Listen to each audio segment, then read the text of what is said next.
성경 말씀을 보겠습니다. 잠언 22장 15절을 먼저 보겠습니다.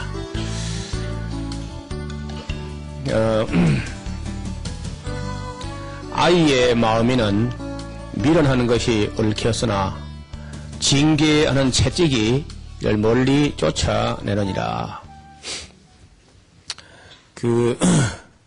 하나님께서 우리에게 자녀를 맡길 때 그 자녀를 위해서 기도만 하면 잘 된다 이렇게 말하지 않고 교육을 명하고 또 징계를 지시하고 있습니다. 그런데 지금까지 우리 어릴 때까지만 해도 자녀들이 뭐 잘못하면은 집에서 체벌도 하고 징계도 하고 심지어 학교에서도 참 많이 맞았죠. 학교에서도 선생님들이 이렇게 아이를 때려가면서 이렇게 당연히 그렇게 때려서 기르고 또 옛날 유교식으로 하면은 서당에 가서 이게 이제 아이들 글 배울 때 보면은 뭐 종아리 맞는 거는 그건 기본이죠. 항상 맞아야 되는 걸로. 그래서 어릴 때는 아주 아이를 매로서 기른다 할 정도로 그렇게 초달하면서 이렇게 길렀습니다. 여러분, 종아리란 말이죠, 종아리. 그 종아리라는 말을 한문으로 쓰면요, 종자가 마침 종자고, 아자가 나아자고, 이자가 이로울 이자랴. 맞으면은 마침내 나한테 이롭다는 것 말이죠. 종아리. 그러니까, 부지런히 때려야 아이가, 바른 길을 간다는 거죠. 그런데 오늘 우리, 이런 신세대 엄마들이 아이를 기르는 보면, 도무지 이제 체벌도 없고, 징계도 없고, 초달도 없이, 그냥 아이들만 기릅니다. 아이들이 많지도 않고, 하나나 둘 좀 기르다 보니까 너무 귀한 나머지, 그저 내버려 놔두는, 아마 장자크 루소 같은 사람의 영향을 받아서 그런지 잘 모르겠는데, 너무 아이들을 그저 징계하지 않고 기르는 그런 모습을 볼 수 있어요. 그리고 이제 아이들이 조금 잘못하는 걸 보고도, 가만 내버려 두면 아이는 그렇게 해도 괜찮은 걸로 굳어져 버리는 거예요. 그 상태로 굳어진 후에는 나이가 들면 고칠 수가 없습니다.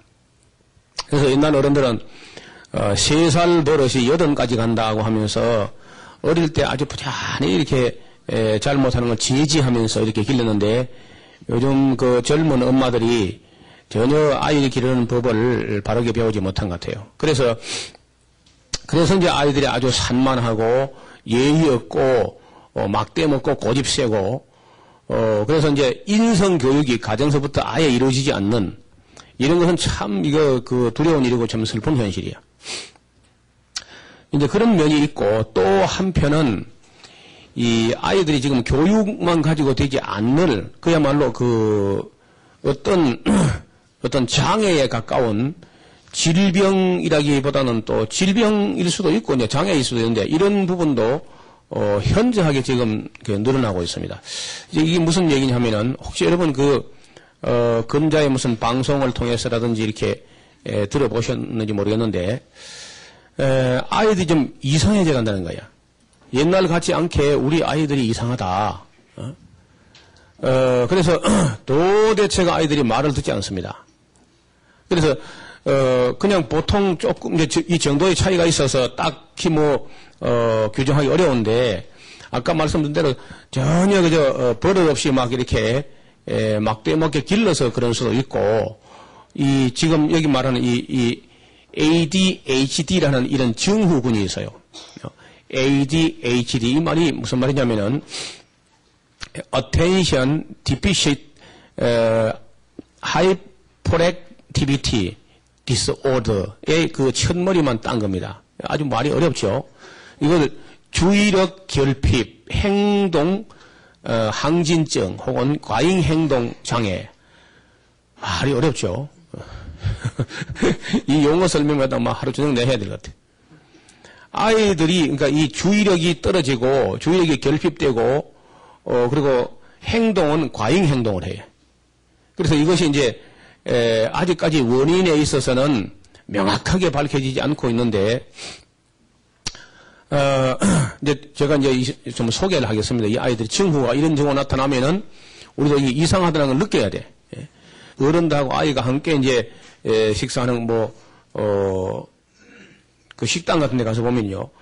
아이들이 뭐 남들 사이고 뭐 다른 사람들 사이고 할 것 없이 막 남의 식탁 앞으로 뒤로 심지어 식탁 위로 막 날아다녀 아이들이. 이런 산만하고 과잉 행동을 하고 그리고 조용히 말해도 될 걸 과함을 냅다 지르고 계속 말하고 계속 이제 뭘 손을 꼼지락거리고 집중이 5분도 10분도 도저히 이룰 수 없는 그러니까 공부가 될 리가 없죠. 이런 경우는 이거는 이제 그냥 습관 정도가 아니고 장애입니다. 장애. 그 장애가 선천적으로 이렇게 했으면은 이게 ADHD를 하지 않습니다. 그거는 뭐 완전 그냥 정신 장애로 이렇게 볼 수 있는데 아니고 어릴 때는 안 그런데 자라면서 이렇게 됐을 때는 이게 아마도 그 환경 때문에 후천적으로 이런 장애가 생긴다고 보는 거죠. 자, 이런 경우는 원인이 뭐겠는가? 아직도 그 의사들도 정확한 제가 오늘까지도 그런 이런저런 리포트를 다 살펴보다 왔는데 정확한 진단을 못 내리는 것 같아요. 그래서 이제 추측하기로는 그래 우리 뇌 속에 사람들의 기억을 하게 하고 또 생각을 명료하게 하고 하는 그런 어떤 호르몬이 나오거든 우리 뇌 속으로 뇌에 혹시 들어보시는 거 모르는데 병원에 계신 분들은 아마 잘 아실 텐데 도파민이라는 그런 호르몬이 있어요. 도파민. 혹시 이제 우리 가족들 중에 무슨 필름이 끊겼다든지 뭐 혼수 상태에 왔다 갔다 하던 이런 경우에 탈수가 심해가지고 일시간 막 이게 출혈을 많이 하거나 탈수를 많이 해가지고 이제 기억이 왔다 갔다 하는 그런 경우에는 병원에 가면 바로 링거하고 함께 그 도파민이라는 그 주사액을 이만한 봉다리 해가지고 이제 투여하는 걸 볼 수 있을 겁니다. 그 스웨덴의 웁살라에서 태어난 칼슨이라는 아르비드 칼슨이라는 사람이 이 도파민이라는 물질을 발견했는데 이걸 발견해가지고 노벨상 탔죠. 그래서 이런 것은 지금 밝혀진 그런 기전이죠. 어린 아이의 뇌 활동, 두뇌 활동 중에 도파민이라는 호르몬이 결핍되니까 그런 결과를 가져온다 하는 것은 이미 나왔기 때문에 소개를 했습니다. 환경 호르몬과도 관계가 있을 것이다 하는 것은 이제 제가 추측을 해보는 건데 왜냐하면 우리가 지금 환경이 너무 많이 오염되고 먹는 음식물들 그리고 이제 계속 짓고 또 지어야 되는 이 아파트라든지 아니면 대기 오염들이 너무 심각해가지고 물과 공기와 그리고 음식물들 이런 음식 첨가물들 이런 것들이 우리 아이들 몸속에 너무 많이 축적되기 때문에 충분히 그 환경 호르몬적인 요소도 하나의 그 역학관계가 있다고 볼 수 있어요. 지금 이제 한 20가지 정도의 아이들의 행동하는 모습을 소개하려고 하는데 첫째, 주의력을 기울이는 데 어려움이 있어요. 뭐든지 집중이 안 되고 주의력이 산만하다 할 때는 이건 문제가 되는 거죠. 둘째, 세세한 부분에 뭐든지 부주의한 거야. 그래서 뭘 엎질러 버린다든지 뭘 깬다든지 뭘 떨어뜨린다든지 뭘 흘린다든지 이런 게 이제 세밀한 그 부분에 있어서 주의력이 영 떨어진다는 거예요. 세 번째, 무슨 행동이든 다 경솔하고 자꾸 실수를 저지른다. 이렇게 하면은 이제 문제가 있다는 거죠. 그 다음에, 뭘 공부를 하거나 책을 읽거나 하다가 한 페이지, 두 페이지를 못 읽고 그냥 집어 던지고 또 딴 걸 많이 던지 하면은 이게 문제가 있는 거야. 그 다음에 학용품을 자꾸 잊어버려. 뭘 사줬는데 또 잊어버리고 또 잊어버리고 또 사달라 그러고. 그 다음에 숙제를 해가야 된다고 까먹고 안 해가. 그런 아이들이 있어요. 수업 중에, 수업 중에도 뭐 이걸 해라 하고 이제 하면 그걸 하지 않고 계속 돌아다니고 남 하는 거 구경하고 해방하고, 이런 아이가 또 있어요. 그 다음에, 숙제를 하라고 하는데 하다가 끝까지 숙제를 완성시키지 못하고 중간에 그만 좀 해보다가 말고 이렇게 하면 이제 문제가 있다는 겁니다. 아이들이. 그 다음에 귀를 기울여서 듣는 게 안 돼. 남의 이야기를 조용히 듣고 있지는 못하고 자기가 더 먼저 떠들어버리고 이렇게 하면 문제가 있는 거예요. 무엇을 시켜도 깔끔하게 드러내는 그 지시에 따르지 않는 그런 모습을 본다든지 무심코 이런 말을 그냥 함부로 말을 한다든지, 그리고 뭐 조금 어려우면 참지 못하고 조금 더 참지 못하고 이런 아이라든지, 그리고 안절부절하지 못하고 몸을 계속 꼼지락거리고 가만히 있으라 해도 계속 뭘 만지고 옆에 사람들도 만지고 이런 아이는 문제가 있는 거죠. 그 다음에 자기 자리를 지키지 못하고 돌아다닌 거야.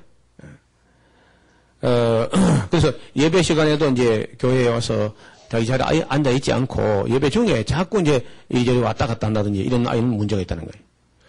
그 다음에 아무개나 기어올라 그냥. 아무개나 막 지나치게 기어오르는 아이가 있어요. 아무개나.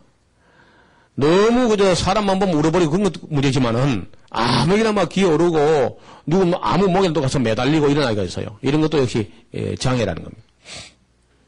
그 다음에 끊임없이 활동하는 것처럼 보이는 생각을 하지 않는 거예요. 생각이 안 되고 몸만 계속 움직이는 끊임없이 활동하는 것처럼 보이는. 그 다음에 말을 너무 많이 하고 소리가 너무 크다는 거죠. 그리고 조용하게 노는 게 전혀 안 된다. 그 다음에 다른 사람들을 방해하고 아무나 끼어드는 거야. 어른들 하는데도 막 끼어들고 이렇게 한다든지. 그리고 남의 집에 한번 데려갔는데 이 아이가 아까 말씀드린 대로 온갖 전자제품 이런 걸 자꾸 이제 뭐 스위치를 만져보고 그리고 뭐 서랍 같은 걸 자꾸 이제 열어본다든지, 남의 물건인데 그냥 말려도 계속 만져보려고 한다든지, 아니면 생 고집을 부려가지고 그저 애를 먹인다든지, 이런 어린 아이라도요 그러면 그건 장애입니다. 장애. 얘는 분명히 문제가 있는 거야. 괜찮은 게 아니고 어린 아이니까 늘상 뭐 그런 걸로 그리고 뭐 안 되고 장애가 있다는 거예요. 그러니까 이러한 아이가 적절한 치료를 받지 않고 학교에 들어가면요 반드시 학업에 뒤처져 버리기 때문에 나중에 커서 괜찮아지지만은 기초가 안 돼가지고 남을 따라가지 못하게 되기 때문에 어려서부터 우리가 예방을 해야 되는데 그 예방 중에 하나가 어린 아이들에게는 음식들이 굉장히 중요합니다. 어릴 때에 음식을 이렇게 딱 그 음식 맛을 입맛을 길들일 수 있는 그런 때가 있어요. 예를 들어서 이유식, 다시 말하면 저절을 떼고 이제 음식을 먹어야 되는 그럴 때 만 1살에서 2살 정도, 3살 정도 이럴 때는요 뭐가 맛이 있는지 없는지 맛세포가 아직 발달 안 돼서 그런지 아이가 잘 몰라요. 그럴 때는요 뭐 아스피린 같은 거라든지 뭐 쓴 약들도 주면요 과자 줄 알고 그냥 꾹꾹 씹어 먹어요. 그게 그렇게 이제 별로 조금 찡그릴 뿐이지 뭐 그냥 먹습니다. 그냥. 이럴 때가 이제 뭐 할 때냐면요 음식 맛 길들이기 할 때야. 그때 무엇을 먹여서 길들이냐에 따라서 일생 입맛이 결정됩니다. 그래서 그 어릴 때 어린 아이 입맛 길들이지 안 하면 후에는 정말 어려워요. 자기 의지로 이건 몸에 해롭다 해도 그걸 알면서도 한번 길들여진 그 입맛을 잘 고치지 못해가지고 애를 먹는데, 어린 시절에 그 입맛을 딱 바로 잡을 수 있는 그런 때가 있으니까 우리 신세대 젊은 엄마들은 잘 들으셨다가 나고 나서 이제 젖뗄 때 좀 되면은 2살, 3살 때 음식 먹을 때 반드시 부지런히 그런 채식, 곡식, 과일들 이런 걸 위주로 먹여서 길을 들이면은 그것이 평생 식습관이 됩니다.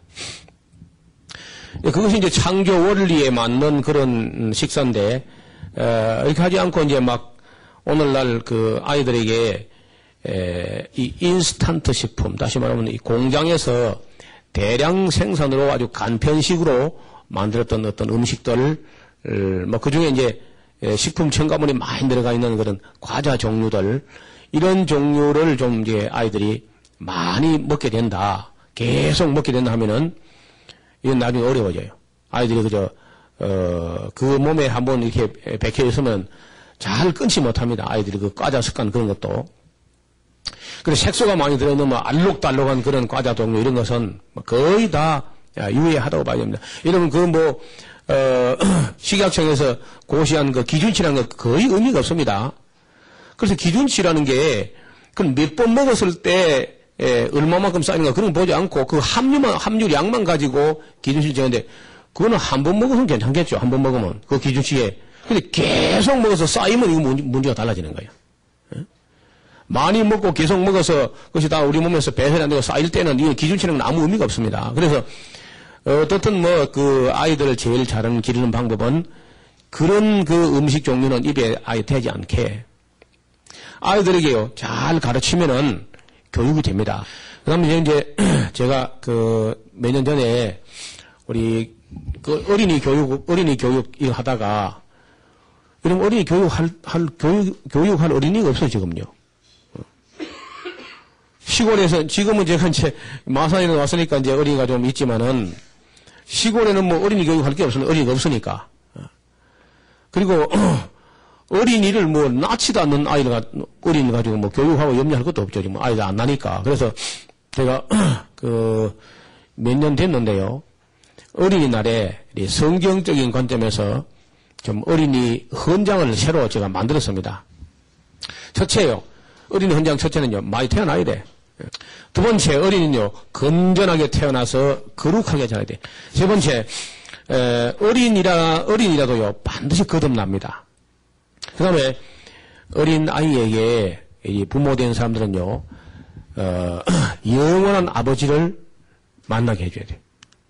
어린 아이들에게 부단히 성경을 가르치고, 역사 이야기를 해주고, 과학을 배우게 해야 돼.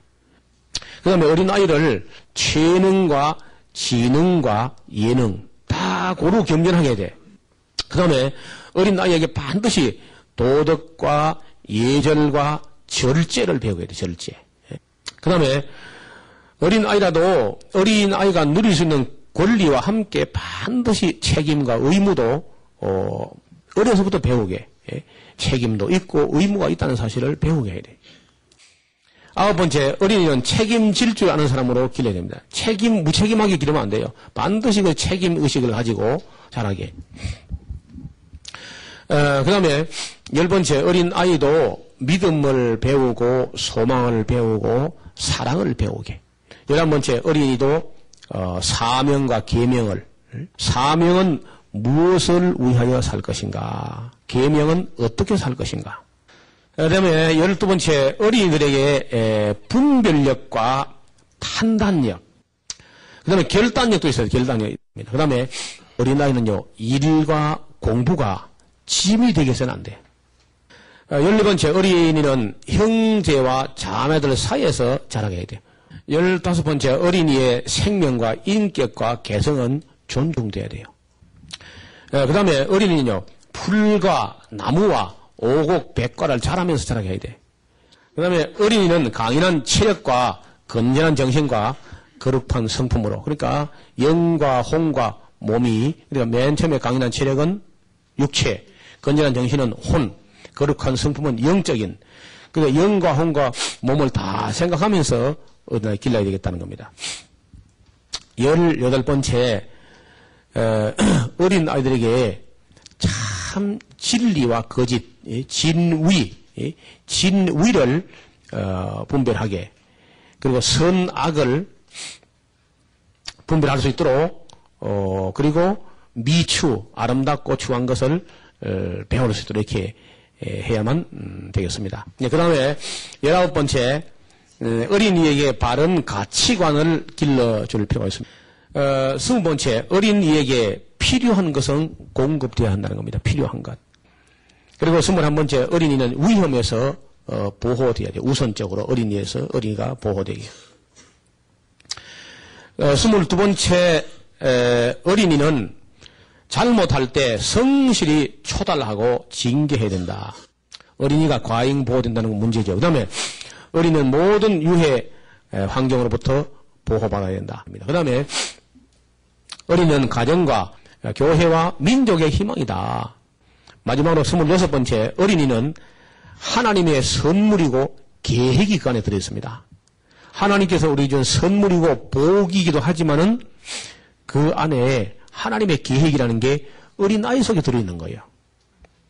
그래서 우리가 정말 소중히 길러야 되겠고, 또, 건강하게, 그리고 아름답게, 착하게, 성실하게, 길러야만 우리 민족, 우리 교회에, 미래가 있을 줄로 믿습니다. 그래서 우리 그리스도인들이 자녀들을 교육하고 또 교육에서 아이들을 가르칠 때, 하나님이 우리 아버지시다. 하나님 우리 아버지는 아주 인격적으로 알게 하고 믿게 하고 또 사랑하게 이렇게 이제 지도해야 돼요. 두 번째, 예수님을 알아야 돼요. 예수님을. 하나님 아버지도 알아야 되고 예수님도 알아야 되는데, 이거 교회 학교에서도 참 교회 학교에서 이상하게 기도도 꼭 예수님 보고 해요.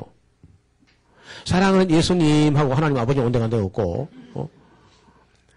아버지 없는 아들 예수님만 가르치는 거야. 그건 잘못하는 겁니다. 어린 아이들도 반드시 기도는 하나님 아버지께 예수님 이름으로 하도록. 물론 우리가 예수님께 기도할 수 있지만은 기도의 기본 질서는 하늘에 계신 우리 아버지께 예수님 이름으로 기도하는 것.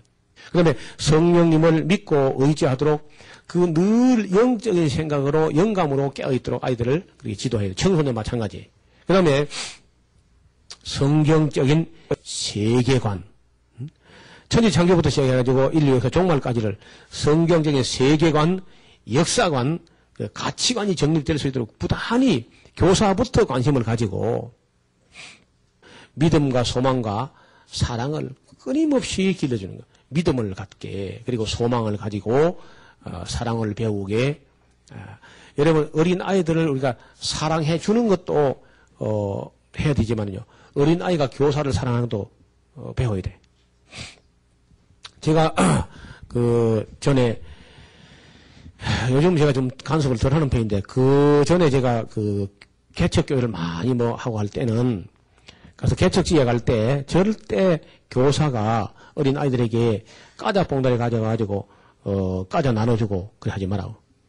그럼 과자 나눠주면요 아이들이 선생님은 우리에게 사랑을 베풀어 주는구나 이렇게 된 게 아니고 얻어먹는 걸 배워버려요. 얻어먹는 걸. 그것도 얻어먹어도 손에 들고 다니면서 길거리에 걸어가면서 먹게 하면 안 돼. 절대로 못하게 합니다. 우리 교회 학교에서도요. 우리 교회도 마찬가지인데 제가 미처 못했지만 기억났으니까 말씀드리는데 어린 아이들에게 줄을 세워놓고 받아먹게 하면 안 돼. 그럼 우리 하나님의 아들들을 거지로 만드는 거예요. 일제를 줄 세워놓고 얻어 들고 다니면서 먹게 하면 안 돼. 그럼 과자 껍데기 막 내버리는 기본이고, 거지 근성을 길러주는 거예요. 만약에 교회에서 무슨 아이들에게 뭘 먹이고, 이렇게 먹게 하려면은 반드시 상을 차리게 합니다. 상을 차리고, 인격적으로 상에 초대되게. 1년에 한 번에도 그렇게 해야 돼요. 그냥 과자나 이 빵 봉다리 이렇게 해서, 얻어가지고, 선생님이 얻어가지고, 먹고 다니는 그런 거지같이 만들면 안 된다는 거예요. 품위가 없이. 꼭 상을 차려서 정중하게 초대하고 이렇게 했는데 이게 굉장히 중요합니다. 그래서 믿음과 소망과 사랑을 배우는데 근데 개척교회에서 아이들이요 꼭 교회에 올 때 알밤을 몇 개 가져온다든지 가져와요. 그래서 선생님께 드리는 그러니까 대접 사랑 받는 것도 하지만요 선생님을 사랑하는 것도 아이들도 배우게. 그 교회는 지금도 살아 있습니다. 그렇게 한 교회는요. 선생님을 섬길 수 있는 학생들, 선생님이 얻어먹기만 하는 학생들이 아니라 선생님을 섬길 수 있는 학생들을 가르치는 거예요. 하나님을 섬길 수 있도록. 그 다음에 역시 이제 성경과 역사, 과학은 항상 기본이고요. 윤리와 예절을 꼭 배우고 지능, 체능, 예능 다시 복습하면 이런 것을 길러주는 것이 중요한 교육이에요. 그리고 필요한 영양을 항상 공급하여 균형 잡히게 성장에 필요한 거 꼭 필요합니다. 우리 엄마들 중에 우유를 너무 많이 먹어버리면요 애가 대책 없이 커버립니다. 그리고 빨리 커버리고 이렇게 속이 텅 빈채로 커버려요. 그래서 요즘 우유를 너무 많이 먹이면 아이가 겉으로는 많이 크네 내장이 따라 크지 못해가지고 생몸살하는 사람이 있어요. 우유를 지나치게 많이 먹어가지고. 그래서 우유를, 조금씩은 필요하고, 모유가 너무 모자라든 하면 조금 필요하지만은, 전에 15살로 이야기했는데 지금은요, 12살 넘으면 우유 안 먹는 게 좋습니다. 그러니까 그보다 더 빨리 채소를 많이 먹을 수 있으면은 채소 속에 있는 칼슘이 훨씬 더 좋기 때문에 채소를 많이 먹었으면 아예 우유 안 먹는 게 더 좋은데 만약에 필요하다면 그저 12살 미만 때 우유를 조금 먹이면은 뭐 키가 조금 큰다든 이런 건 있습니다. 뼈가 좀 튼튼해. 근데 그걸 계속 먹어가지고 좋을 게 없습니다. 소도 다 크면 우유 안 먹어요. 소도. 그러니까 채소, 곡식, 과일 속에 있는 칼슘이 훨씬 더 좋은 칼슘이니까 이런 걸 이제 많이 먹도록 균형 잡힌 그런 영양 공급이 하고 적당한 노동을 하게. 아이들요, 노동이 아까 말씀드린 일이 막 짐이 되게 해서는 안 되지만은 집에 와서 뭔가 엄마, 아빠의 일을 거들어서 일하는 거, 노동을 하게 하는 거 중요해요. 뭐든지. 하다못해 청소라든지 뭐 창문을 닦든지 이런 것도 엄마가 다 해보건 하지 말고 아이들 동참을 시키는 거. 일을 해봐야 돼, 일을. 운동만 한 게 아니라 의미 없는 운동이 그 운동이고 의미를 담아서 가치가 있으면 노동이 되는데 노동을 해보도록. 그래서 노동을 하고 용돈을 얻도록 이런 건 아주 중요한 거예요. 정한 음식을 통해서 환경을 통해서 피를 맑게 하는 게 이러면 항상 기본입니다. 항상. 자연과 가까이 해서 강한 면역력을 갖도록. 어린 아이들일수록 자연과 가까이 해야만 면역이 길러집니다. 그 육체가 이 근육이라든지 무슨 이런 허구대만 커서 되는 것이 아니라 그 속에 저항력, 면역력이 막강해야 어떤 질병을 이길 수 있는 거죠. 그 다음에 때로는 그건 너무 짐이 안 될 정도로 해서 꽤 힘든 일도 해봐야 돼요. 그래서 그렇게 꽤 힘든 일을 해봐야 이 심폐 기능이 육성되는 거예요. 아이를 너무 과잉보호해가지고 힘드는 무슨 등산도 안 하고 힘드는 일도 안 하고 하면요. 그 심장도 약해지고 폐도 약해지고 그러니까 좀 이렇게 마음껏 뛰고 놀 수도 있기도 하지만은 힘든 일을 해서 심폐 기능이 강화되게끔 강한 아이로 길러집니다. 그 다음에 순발력도 길러줘야 되고 지구력도 참을성도 충분한 휴식 마음껏 아이들도 놀 수 있게 가끔은 이렇게 공부에 찌들린 아이들 좀 놀게 하고 특히 우리 교회 학교에서 여름 수련회 같은 거 하거든요. 학교 공부에서 그렇게 시달리고 찌들린 아이들을 또 교회가 또 움켜잡아가지고 모처럼 산으로 들러나간데 그거 가서 또 계속 수련해가지고 막 평소에 못한 거 그때 가서 어떻게 막 아이 잡아보겠다. 그런 발상은 그 어리석고 미련한 거예요. 제가 화장실에 있는데 아이 옆방에서 옆에 간에서 들었어. 야, 전사님 우리를 잡으려고 나왔다. 그 얘기 듣는데요. 용참 아찔하더라고. 전사님 우리를 이번처럼 잡으려고 나왔다는 거예요. 아이들이 눈치가 있어 다 알고 있어요. 그게 잡힙니까 잘 그리까지고. 그래서 저는 평소에 교회 왔을 때 성경 공부를 상당히 열심히 합니다. 열심히 시키고 아주 심도 있게 강도 높은 교육을 하고 여름에 방학 때 2박 3일, 3박 4일 그럴 때 만약에 산으로 들러 자연에 가까이 이렇게 수련회 가면은요. 저녁 시간 서늘할 때 한두 시간 꼭 할 말만 하고 나머지 낮 동안에는 막 계속 놀게 해가지고 민망할 정도로 막 아이들 미안해할 정도로 놀게 올라오면 물에 집어넣고 올라오면 밀어넣고 막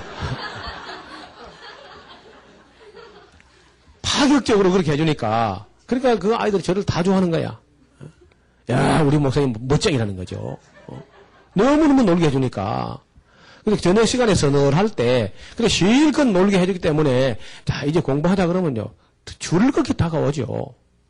예수님께서도 그 제자들 3년에 가르치다가 가이사라 빌립보에 가서 그래도 한 며칠간 좀 아마 푹 쉬고 그런 여유가 있는 거죠. 그래서 세계 모든 종교 중에 쉼을 주시는 종교가 휴식을 계명으로 규정한 종교가 우리 기독교밖에 없다는 거예요. 이 성경에 있는 우리 하나님밖에 휴식을, 쉼을, 이 안식을 계명으로 지정한 그런 종교가 세상에 어디 있습니까? 그래서 제가 볼 때, 우리 하나님은 멋쟁이라는 거예요. 우리 하나님 멋쟁인데 우리 목사도 좀 멋쟁이 돼야죠. 그 다음에 그 정신적인 면은 어렵습니다. 첫째는 분석하고 분별하고 판단할 수 있도록 결단과 의지를 길러주고 감정의 표현도 원만하게, 그러니까 감정 표현을 할 수 있도록 인내심과 협동심도 길러줘야 되고요. 도전정신과 함께 절제도 배우고. 그 다음에 지도자가 되려고 하면요. 감화력, 포용력, 지휘 통솔력 이런 것도 부단히 그저 훈련되게끔 이런 관심을 가지고 자라나게 해야 되겠고 마지막으로 중요한 것은 그 위기 대처 능력도 있어야 돼요, 아이가. 그 다음에 영적인, 그러니까 지금 육체적인, 그런 정신적인, 영적인 건데, 진리에 대한 감각, 이것은 진리다. 여러분, 이 진리가, 설교되거나 선포될 때, 그 마음 깊은 곳에서, 아멘이 정말, 억지로 그건 아멘 하라고 해서 하는 것이 아니라, 속에서 정말 아멘이 나오는 감각. 진리를 진리로 인식하는 감각. 이게 영감이라, 영감. 영적인 감각이 있어야 돼. 진리된 감각이 없는 사람은 이건 정말 교육도 안 되고 설교가 안 돼. 물론 거듭나야 이게 되겠습니다만 어떻든 진리에 대한 감각이 있는지 확인하면서 교육을 하도록. 도대체 사심과 욕심을 양심이 이길 수 있도록 그 양심이 사심과 욕심을 이길 수 있는 인격이 되어가느냐, 영성이. 그 다음에 하나님 말씀을 들을 줄 알게, 설교를 통해서 들리고, 성경을 통해서 들리고, 자연 만물 속에서 들리고 하는 그런 하나님 음성을 들을 수 있도록. 그 다음에 기도하는 법과 자세를, 우리 지금 우리 기도하는 게 어른부터 잘못됐어. 집회 문화부터 잘못됐어. 그냥 입만 열면 이제 주여 삼창하고, 그 내용이 전부 기복적인 것들이고, 이런, 기도 훈련도 아주 필요하고요. 그 다음에 성경을 통해서, 스스로 하나님을 뜻을 찾아가는 거. 아이가 억지로가 아니라 성경을 스스로 읽을 수 있는 마음이 나게끔 하는 거. 그 다음에, 아이들 때부터 전도해야 돼, 아이들 때부터. 여러분, 어릴 때 전도 안 하면 커서도 못 합니다. 어릴 때부터 부단히 전도해야 돼. 제가 알고 있는 우리 전도사님 딸이 있는데, 그 따님은요, 믿은 지 얼마 안 돼서 그렇게 전도를 해요. 전도하는데 학교 오며 가는 길이 항상 전도하는 것이고, 학교 가서도 아이들 이게 만나 대화하는 건 모든 목적이 전도하는 거야. 그러면서, 파란불이 딱 들어오니까, 건너가자 하니까, 그 건너기 중요한 게 아니고, 내 영혼이 어디로 건너갔냐, 그게 중요하다. 초등학생이. 그 다음에, 찬양이 계속 지속되게. 그 영혼이 항상 하나님을 우러러 찬양하게, 노래하게. 그리고 믿음의 덕의 지식의 절제, 인내의 경건의 형제 우애를, 그 위에 또 사랑을 배워서 마침내 하나님을 배우게 하는 것. 다시 말해서 이제 아이가 잘못할 때는 초달도 하고, 징계도 하고, 징벌도 하면서 그렇게 해야 됩니다. 그리고 성경에 보면요, 내 아들아, 여호와의 징계를 경히 여기지 말라. 그 꾸지람을 싫어하지 말라. 대저 여호와께서 사랑하시는 자를 징계하시기를 마치 아비가 그 기뻐하는 아들을 짐경같이 한다. 이렇게 성경 가르치고 있습니다.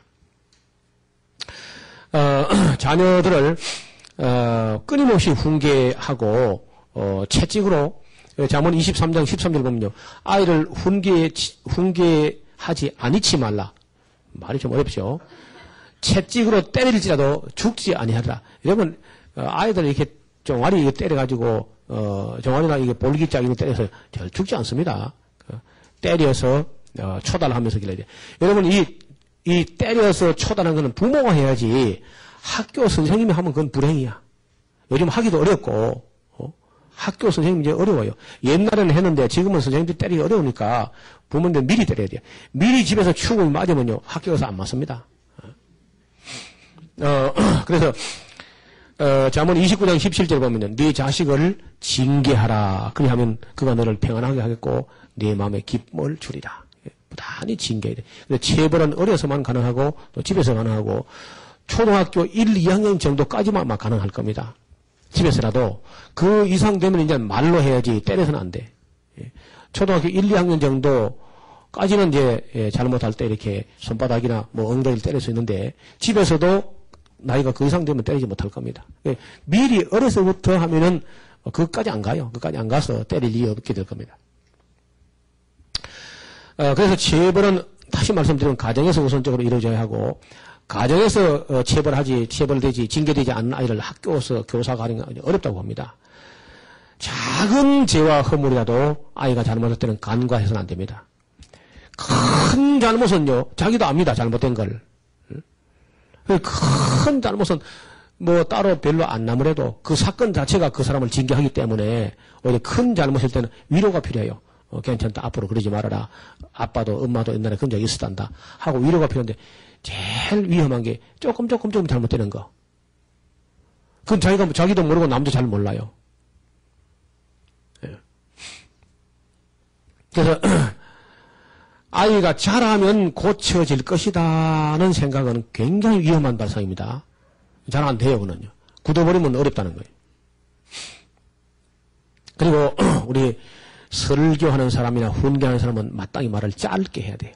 우리 어머니, 아버지들이 말할 때 아이를 얹어놓고 한 잔을 내야단 치면 안 됩니다. 그러면 아이를 노엽게 하는 거예요. 지나친 간섭이나 과잉 훈계는요, 반발을 초래할 수가 있고, 범죄했거나 실수했다 할지라도 여전히 인격적으로 믿어주고 절제된 훈계라도 짧게 말해야 돼요. 짧게. 길게, 너무 길게 하면 옳은 소리가 잔소리가 돼버려요. 그리고 너무 자주 말한다든지 너무 길게 말하든지 하면은 어린아이 노엽게 한다는 겁니다. 그래서 성경에 보면요, 출애굽기 23장 21절에 너희는 삼가 그 목소리를 청정하고 그들을 노엽게 하지 말라. 이건 하나님을 노엽게 하지 말고, 또 두 번째는요, 아비들아 너희 자녀를 노엽게 하지 말고, 사람이 까다로우면 하나님을 노엽게 하는 수도 있고 또 자녀를 노엽게 하는 수가 있어요. 우리가 어른이 잘못되면. 그래서 아비들 너희 자녀를 노엽게 하지 말고 오직 주의 교양과 훈계로 양육하라. 이미 다 커버린 사람을 너무 길게, 너무 자주 계속 말하고 하면은 아이들이 반발할 수 있다는 거예요. 일찍 교육이 돼야 되겠죠. 유대인의 가정교육을 우리가 조금만 살펴보겠는데요. 유대인들은, 아이들에 대한 그 신뢰가 대단합니다. 우리하고 다른 점이 그런 점이에요. 나는 유대인을 별로 안 좋아하지만은, 그래도 그들이 배울 게 있어요. 내가 좋아하지 않는다 할지라도 우리가 배울 게 있다는 거야. 그들의 그 가정교육만큼은요, 정말 우리가 배워야 돼. 그 교육은, 유대인 교육은 거의 가정에서 이루어지는데, 특히 어머니로부터 교육을 받습니다.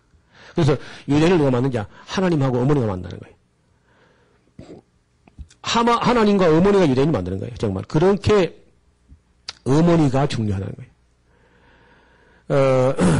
어머니는 아이를 일단 많이 낳아야 되겠고, 많이 낳은 후에는, 사회에 나가거나 하면 안 되고, 그걸 잘 가르치는데, 그, 인성교육 기본은 어머니가 다 가르치는 겁니다. 여러분 뭐 잘 아시죠? 아인슈타인이 학교에서는 아주 문제아 중에 문제하고, 일도 제대로 못하고 말도 잘 못하는 열등아였다 그래요. 초등학교에 입학한 다음 학교 성적이 좋지 못하고 비사교적이어서 반에서는 전혀 이름도 존재도 없는 그런 사람이 아인슈타인이에요. 그 아인슈타인의 학교 학생부 기록부에 보니까 무엇을 하건 가능성이 희박하다. 이 사람 아마 이 한마디 자기는 그저 쉽게 썼을지 몰라도 아인슈타인이 위대한 사람이 된 후에는 이 사람이 뭐라고 했을까요? 그러나 아인슈타인의 부모는 그러한 아이를 학교 선생님은 무엇을 하든지 가능성이 희박하다. 이런 학생을 그 어머니 아버지는 결국은 과학자로 만들어낸 거예요. 그러니까 역시 부모님들이 얼마나 중요하냐. 물론 훌륭한 교사를 만나면 참 좋겠습니다만은 교사 이전의 교사가 바로 어머니라는 거예요. 어머니. 유대인들은요, 지식보다는 지식을 얻을 수 있는 지혜, 사물을 통찰하는 어떤 지혜, 이런 걸 지식보다 지혜를 항상, 그러니까 고기보다 낚시법을 가르치는 그런 얘기죠. 일이나 공부를 강조하기보다 즐겁게 하는 것을 가르치는 거야. 유대인 학교 처음 등교할 때, 책에다 꿀을 발라가지고 배우면 이렇게 달콤한 것이다. 배우는 건 이렇게 달다. 이렇게. 제가 그 히브리 소년들 성년식 할 때 가봤거든요. 그 통곡의 백 왼쪽 구석에 들어가면은 동굴이 이렇게 있고 동굴 안에서 목요일 오후에 성년식을 합니다. 14살이 되면은 성인식을 해요. 성년. 그러니까 14살 되면 성인입니다. 이 사람 세계에서 제일 성인이 빨리 돼요. 그러니까 어린아이 그만큼 믿어준다는 거죠. 우리는 그저 뭐 30살 돼도 믿어주지 않으니까 어린애 취급하니까 어린애 노릇하고 막 그 모양이죠. 근데 거기 일찍 믿어주고 일찍이 어른이 돼요. 그래서 성년할 때 이제 마치고 예식을 다 마치고 나올 때 그 휘장 뒤에서요 뭐가 이렇게 막 날아와 이렇게 막 던져가지고 보다 보니까 사탕이야. 그 토라를 이제 그 성년식을 하고 나면 그때부터 네 스스로 하나님 말씀 토라를 읽을 수 있는 이 권한이 주어지는데 그 첫 인상이 토라의 맛은 꿀과 송이꿀처럼 사탕처럼 달고 또 단 것이다. 또 그것을 이렇게 심어주는 거예요. 그래서 사탕을 이렇게 던져주라. 그런 거 지금도 우리 가면 확인할 수 있습니다. 그리고 보는 것보다 생각하게 하는 쪽으로. 그 다음에 유대인들은 항상 남이 하는 정도로서는 만족하지 않게끔 끝없이 더 잘하게 더 잘할 수 있다고 자신감을 심어줘요. 여러분 지미 카터라는 분이 대통령이 되기까지 그 과정에 딱 말 한마디가 그로 하여금 대통령이 되겠다. 그런 소감을 이야기하는 걸 제가 들었는데 무슨 얘기를 하냐. 그가 해군에 복무할 때 어떤 그 리포트를 내놨는데 자기 입장에서는 뭐 썩 잘했었어요. 자기 스스로 마음에 만족해가지고 갖다 냈다는 거야. 근데 자기 상관이 그걸 받아보더니 칭찬을 할 줄 알았는데 아주 유명한 말을 한 거야.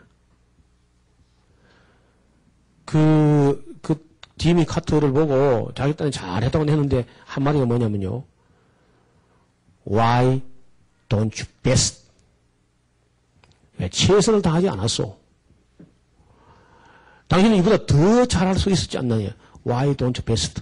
왜 최선을 다하지 않느냐?